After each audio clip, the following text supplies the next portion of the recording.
What's up, everybody? Today I want to show you how you can take GGD's brand new One Kit Wonder Modern Fusion Kit and reroute it to your Logic mixer using multi-outputs. That way you can control the individual tracks and use your own plugins. Let me show you how it's done. Let's do this.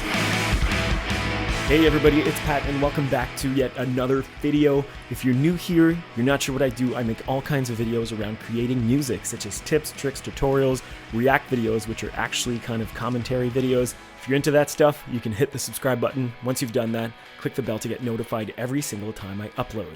Alright, let's get into this. So I have Logic open and I'm just going to create a software instrument track right away. Once I've done that, I can go here to my lower left and load an instrument. Now, Modern Fusion Kit is in Kontakt Player, so I'm going to go ahead and open Kontakt, but what I want to do is load 16 stereo tracks. So this is a multi-output instance of Kontakt Player. Once I've done that, I can go ahead. I have my One Kit Wonder right here, Modern Fusion. I'm just going to drag it in my box and load the plugin. Once that's done, you want to go here and make sure that you select, multi-output. So this little arrow here, multi-output. Now I'm going to do something that's just going to help me a little bit. I'm a old school MIDI programmer, so I'm going to load my own little MIDI map here. You can see that I've changed the map. This One Kit Wonder was kind of made as a tool to compose music, write drums easily. They're kind of pre-mixed, you know, you have kind of one-click solutions to make it sound really good. So it's not really ideal to push these tracks into individual tracks. What I mean by that is that, you know, when you're playing this instrument, it sort of all goes into a single track here. But what I want is to be able to adjust kind of, you know, the panning and the volume and use my own plugins and stuff, because I like to do that, and I think it's good practice to mix your drums this way. So I'm going to show you how you do that, even though it's not the ideal thing to do. Okay, let's go back into Kontakt. And once we've done multi-out here, you want to make sure that you have a bunch of stereo outputs. Now, your mixer here might not look like this. You might not even see this. So the way to make sure you see it is to go right up here and to make sure that outputs is selected. You see that if I remove it, it's gone. All right, don't worry about what's here. You might have a bunch of different things, surround outputs, auxes, all that stuff. Just click the plus button and add 16 new stereo channels. So a number of channels, 2 left and right for stereo. You're gonna wanna connect this to stereo 1 and then ascending, so that when you add the other channels, it automatically ascends to, you know, stereo 3, 4, 5, and so on. Let's go ahead and delete everything that's down here. That's what that means. And let's go ahead and make this our default option. Boom.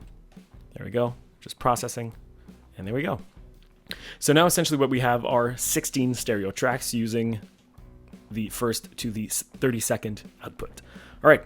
That's a good step. Let's close this and make sure that our mixer reflects the same thing. So I'm just going to hit X on my keyboard. And now I'm going to go ahead and load in a bunch of auxes by clicking plus here. You can see I've got Kontakt 1 and 2, 3, 4, 5, 6. These are all the channels. Now, you don't actually need that many. This version of this plugin actually, I think, only uses 7 or 8 or something like that.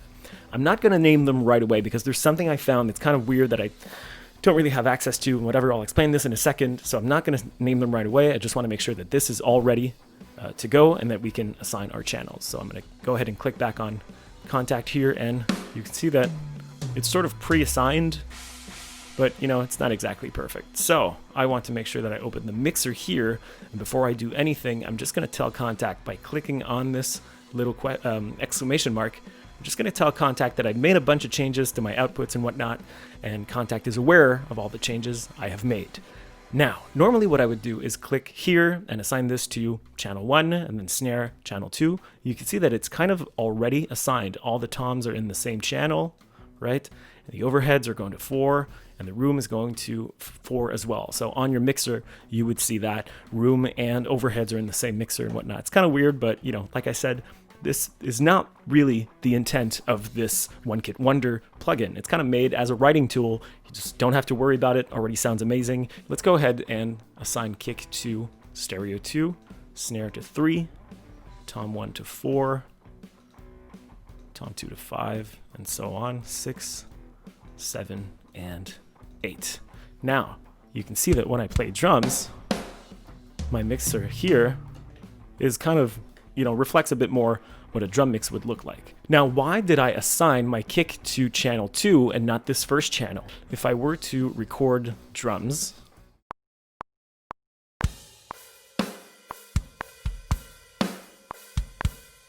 good enough for this example, you can see here basically that, let's call this effects, bass drum, snare, tom 1, tom 2, tom 3, then I think it was overhead, and then room.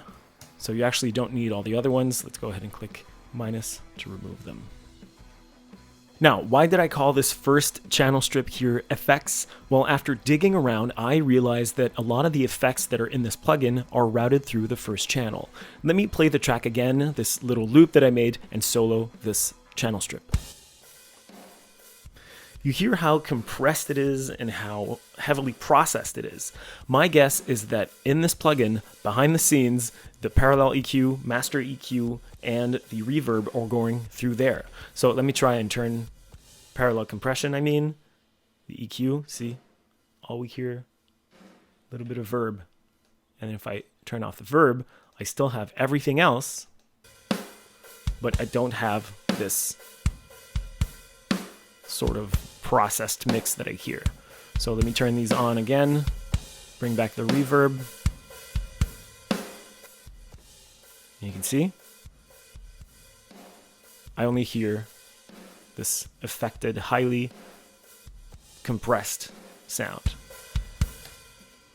And as far as I know, there's no way to change that. If you know how to do that, if you know how to reassign the parallel compression, the master EQ, the reverb, if you know how to route those to another output or something within this plugin, let me know in the comments. That'd be awesome. But again, I don't think it's possible because that's not what this instrument was made for. Let me once again reiterate that this plugin was made to write music and not to mix drums. It's made to write demos, to write down ideas, and to have a great sounding snare right off the bat, right out of the box. And you know, I don't think you're necessarily supposed to be doing all this stuff, but I like to do that. I like to tinker. I like to mix my own drums and all that.